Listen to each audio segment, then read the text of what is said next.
Hi guys, this is Corey coming to you from sunny southern Colorado after a week of rain, and I'd like to show you around the all-new 2025 Audi S5. All right, here she is, the stunning new 2025 Audi S5. So this model is actually running concurrently with the outgoing 2025 Audi S5, so just make sure when you're doing your research, you're researching the all-new S5 and not the outgoing model.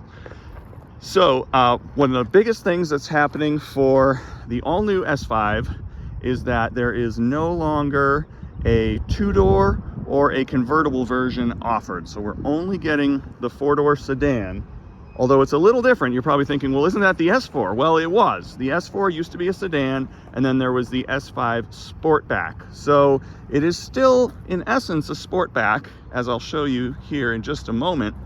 But it does have the body styling more similar to that of an S4. So it has the more traditional sedan shape, but you'll see here when we open what you would think would be the trunk, it is actually a liftback. So we've got some really great cargo space in here retained, along with the split folding rear seat. Height adjustable power tailgate with a kick to open, kick to close function. More big news coming from the S5. Another big change, going from the 8-speed automatic transmission from ZF to a 7-speed dual clutch automated manual. Now, if you're not in the know, you're probably thinking, well, that's one fewer gear, isn't that worse?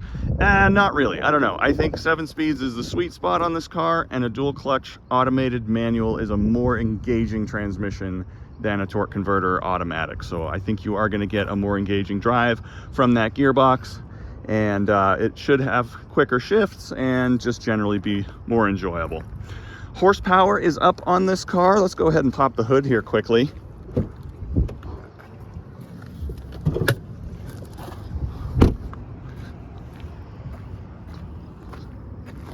So we do have the same turbocharged V6 3.0 that was in the previous car. It now boasts 362 horsepower and 406 pound-feet of torque. The previous car was 349 horsepower and 369 pound-feet of torque. So a little bit of boost in power, nice big jump in torque. So that should be really nice. 0 to 60 time, it's 4.6 seconds 0 to 60, and electronically limited top speed of 155 miles per hour. All right, so what else has changed?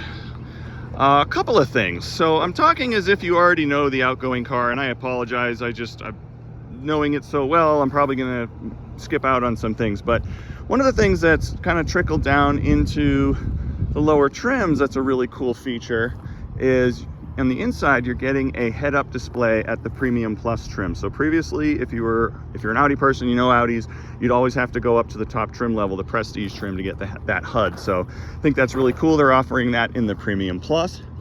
This one's got the black optic package, so you'll notice the window surrounds, the mirror caps, the front grills are gloss black, and it's going to have these really beautiful multi-spoke wheels with those red brake calipers behind it. I'm not personally hugely fond of the new S-script, but it is what it is. These are 20-inch wheels, by the way. Let's see, what else is big? Electronic door handles. If you watched my A5 video, you'll notice obviously this is the same. Electronic handles, you don't have to lift up, lift out. You just push the button underneath and it opens, pretty nice. We've got the PDLC sunroof. So that's polymer digital liquid crystal. You can change it from, and I think I said in my last video that it was opaque to transparent or something to that effect. I would say translucent. It does let a little bit of light through when it's shut, but then you can make it transparent where you get a lot more light through it. Another big thing compared to previous S5s, the sport rear differential was always an option, and I never understood why it was an option, because like, as somebody who's owned these cars in the past, I wouldn't buy one without the sport differential. Sorry, there's a train horn in the background. So the sport rear differential is now standard on the S5, which I think is the right move. Sport rear differential, what essentially that does is it can direct up to 100% of the torque that is normally distributed to the rear wheels to one of the rear wheels. And what that allows the car to do is to improve the cornering ability And if you're familiar with Audis, they've always been criticized for having understeer because the nose is a little heavy. There's a little more engine over the front axle because of the way the all-wheel drive system works. So that helps it behave more neutral, more balanced, more like a rear-wheel drive car. Net result is it's a really good thing. You want it, and I'm really glad that it's standard equipment now. All right, so let's go look at the interior of the car. So a few nice things. Right off the bat, I'm noticing we've got the synthetic suede. I don't know if it's Alcantara or Dinamica. They're the same thing, different companies, but same product. Synthetic suede here and here on the door panels. You're also going to get it on the armrest. Now, if you are buying one of these cars, you want to be wary of this because this can get kind of matted kind of quickly if you let it get too oily, fingerprinty, that sort of thing. You can clean it, but just something you want to be aware of. We've got beautiful new seats with the S embossing in it. Now, this is a big deal to me. So previously on the S5s, 2018 and up, they came standard with massaging seats, which is awesome. However, they also offered ventilated seats. But if you wanted the ventilated seats, you had to give up the diamond stitching and you had to give up the massage and some of the extra bolstering for a more comfort-oriented seat. So now, as you can see, they integrate the massage function, they integrate the beautiful diamond stitch and the seat ventilation all into one sports seat. And in addition to that, with the Bang & Olufsen premium stereo, you're getting speakers in the headrest for an even better audio experience. So the seats are a huge, huge improvement. We get back our flat bottom steering wheel. This is something a lot of my customers complained about, that at one point they added a heated steering wheel but took away the flat bottom. So that is no longer. You will get both of those features, flat bottom and heating element. Perforated leather here. I'm gonna go ahead and hop in. So we get the, I forget how many inches it is. I thought it was 12.3. I could have that wrong. But anyway, the all-new infotainment that you will also see in the regular A5, the new Q5, and the Q6 e-tron. Let's go ahead and fire it up.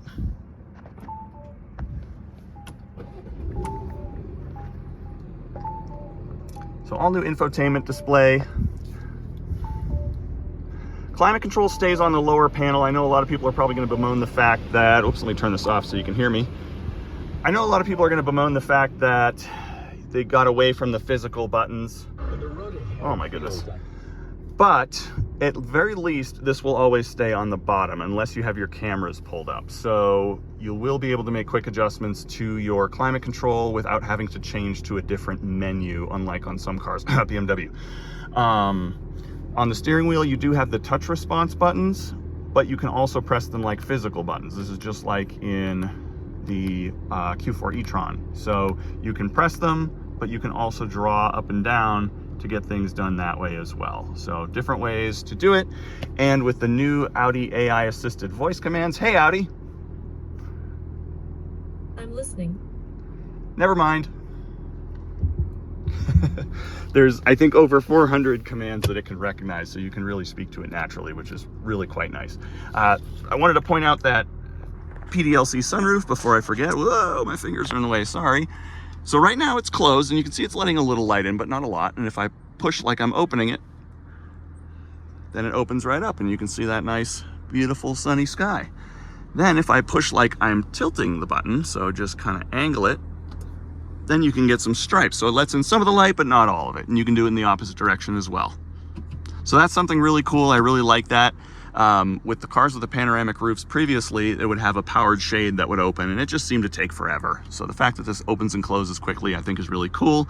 Plus, I mean, I know if you're used to opening your glass roof, you're probably not happy about this. You can't open it, but I don't think most people do. So overall, I think that's a net benefit. One thing I cannot show you in this car because it's not the Prestige package. The Prestige package gets all the proverbial bells and whistles, is this black panel here would become a passenger screen. So some of the functions from this screen transfer over here. They also have the ability to play games and watch video and help with navigation, help with radio or audio selection, provided you give them the permissions. But yeah, that's more or less overview on the interior. We've got the piano black trim panel here with your new shifter. So drive, reverse, park, sport mode. Basically paddles on the wheel. We'll put it in manual mode. Audi Drive Select allows you to choose, how do I get out of this? Go away. Balanced is the new auto mode, so that's your normal even keel drive mode. Then dynamic is sport. That's going to change the tone of the exhaust, sharpen up your steering, sharpen up the response from the sport differential, and then put the transmission in sport as well. And then comfort's just going to kind of relax everything. So steering gets a little bit lighter. Everything's going to be more geared towards fuel efficiency and a more comfortable drive. Let's see, anything else? We got the whole host of driver assists, adaptive cruise control, active lane assist, swerve assist, turn assist, blind spot indicators, of course, pre-collision braking, rear cross traffic alert, just about everything that you might expect. Obviously, the car doesn't drive itself, but it can take quite a bit of fatigue out of some of the more tedious driving tasks, like in traffic. You will get speed limit information on here, and when new speed limit signs come, they come down slowly and replace the old sign, so you know what's coming up. You'll see here, if you have turn signals on, it'll illuminate the turn signal on the car. Depending on the trim level, you'll also get that up here on what they call the digital stage, where this can be green or red if there's a hazard. And it will also display traffic on either side or in front of you. So if you've ever seen or driven a Tesla, I hate to mention my competition, but Tesla does something very similar to this. So it's very, very much like that. I'm gonna move quickly to the back seat. Roomy back seat. Now I'm 6'2", so I'm usually the guinea pig. I've got the seat back where I would normally have it, so that's admittedly a bit tight. I could do this maybe around town, but probably gonna ask the driver to move their seat up just a little bit for me. So fairly roomy. If you're over a certain height, I'm 6'2", again with a tall torso. Let me just flip this around quickly. You can see my head's kind of in the roof, but if you're, I would say, up to 6 feet, 5'10", or shorter, that shouldn't be an issue for you. We also are going to get the rear window sunshades back here, so that's a nice thing. I don't remember the last time I've seen that. I can't remember if they did it in the S5 or not. I know they did it in some of the previous A4s. Back here we've got 2 USB-C charge ports. We've got the temperature control. I can wake this up and adjust my temperature. And then, of course, as always, we have our cup holders in the center armrest. All right, we can talk about technology till I'm blue in the face, but what's really important about the S5 is how it drives. So let's get it out on the road and give you my impressions. All right, so since filming the A5 video, I still haven't gotten a new camera mount yet. So unfortunately, I'm just doing the best I can with what I've got, but at least you get the view over the dash. Hopefully you can hear me well enough, and we're gonna go for a little spin. I'm gonna start out in balanced. That's the old auto, if you're an Audi driver currently.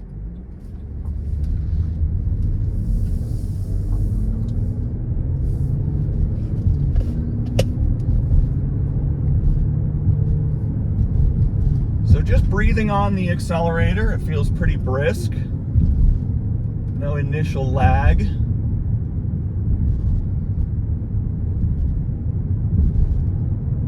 Ride is a little firm but composed. It's not like a jarring type of firm ride. It's just going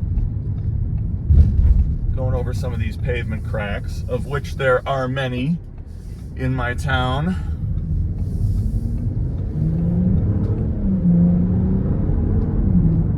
Oh yeah. Yeah, nice initial acceleration here.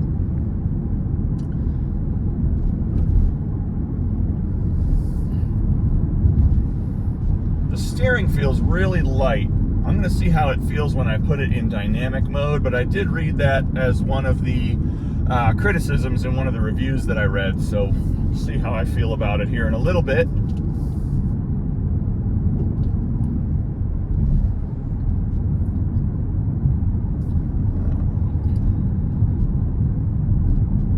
There goes the lane keep, which is good, not too aggressive.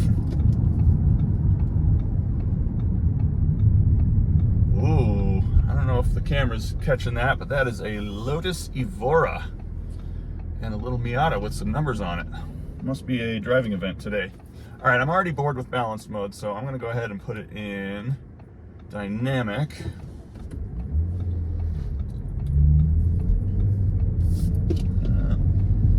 And dynamic is going to not add a lot of steering weight, it doesn't seem. But it puts the transmission in sport. It's going to make the sport rear differential work a little more aggressively. Going to open up the exhaust valve, give you a little more sound, and sharpen up the throttle response. Yeah, the steering has a little more weight and dynamic, but it's not, if you're used to driving something like a BMW, it doesn't have that kind of steering weight. And honestly, I wish it did. I mean, it's okay. It could use a little bit more, in my opinion. But I guess I'm being nitpicky.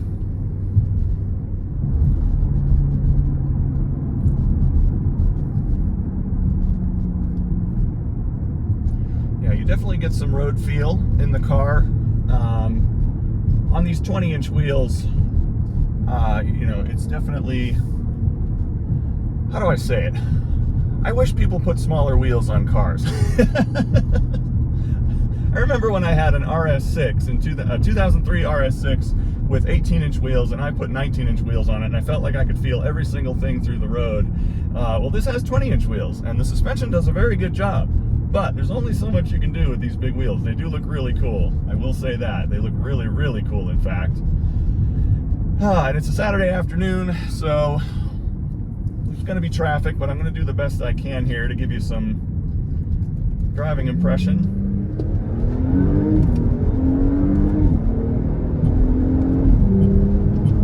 Pretty brisk acceleration.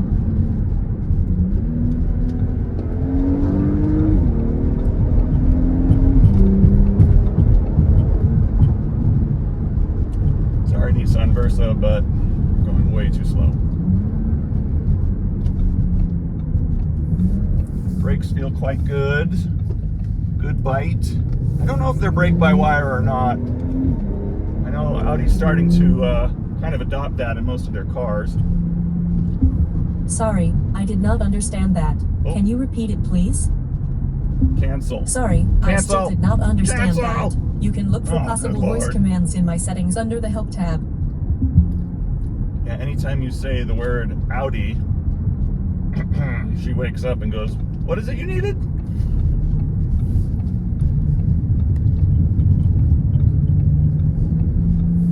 Oh boy, got a bunch of cyclists today, so I've got to be careful.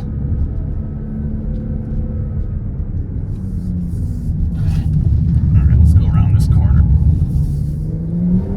A little bit of protest from the tires there, but it took that corner really well.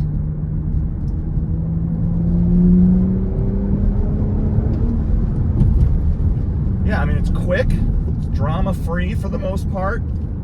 It sounds good. It's not easy to make a V6 sound good. Audi does a pretty good job with that. I don't think these are brake-by-wire. If this is brake-by-wire, I'd be shocked, because it actually has good feedback through the brake pedal. And I've yet to drive a brake-by-wire system that feels that way.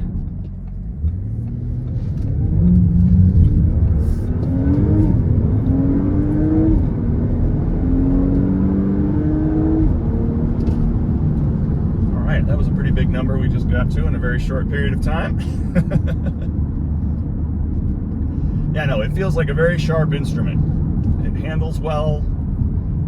There's good communication through the brake pedal, through the suspension. Not so much the steering. Now, keep in mind, this is electric steering. Cars have been using electric steering for almost, I don't know, 15 or so years. So that's going to be the case with any car. That's not just specifically a complaint about Audi. It's just electric steering doesn't give you a whole lot of information through the wheel. But luckily you're getting it from other sources.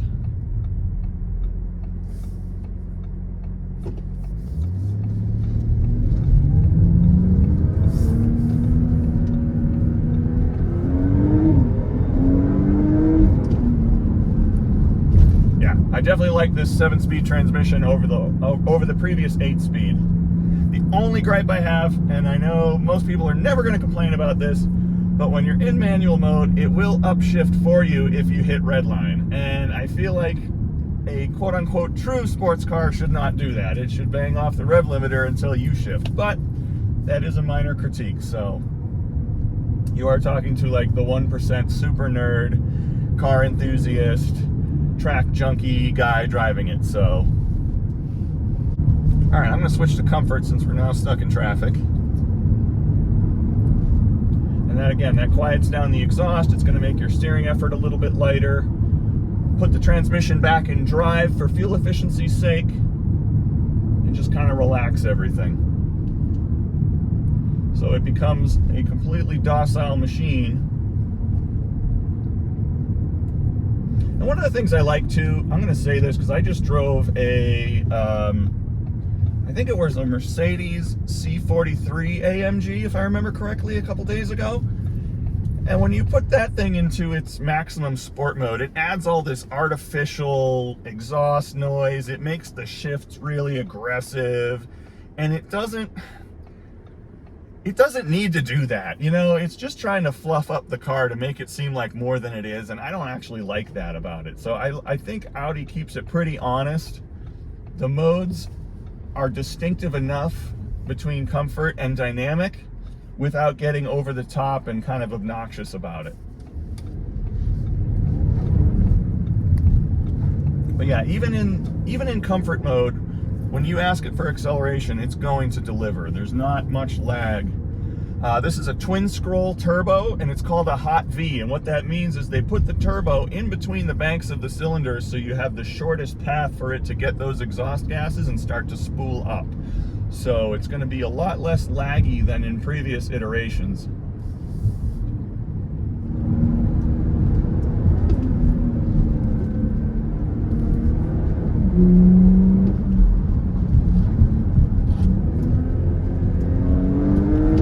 Little bit of body roll there just now, but not too bad.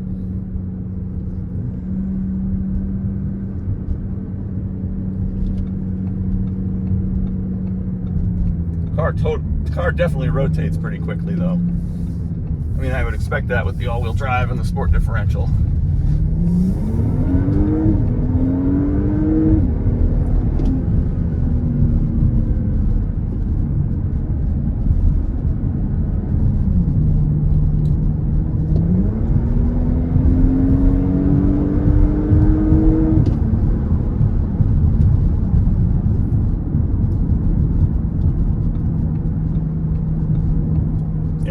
So overall, Audi S5, sharp, precise, very quick,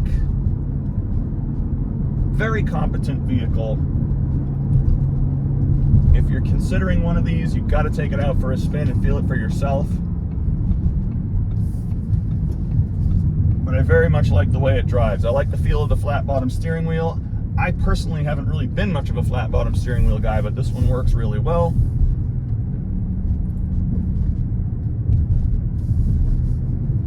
And it should be a very easy car to live with on the day-to-day. Lots of technology. Good fuel efficiency. I mean, overall, just a really nice product. So I'm happy with it. I'm impressed by it. And I think if you're considering one, you're really gonna like it.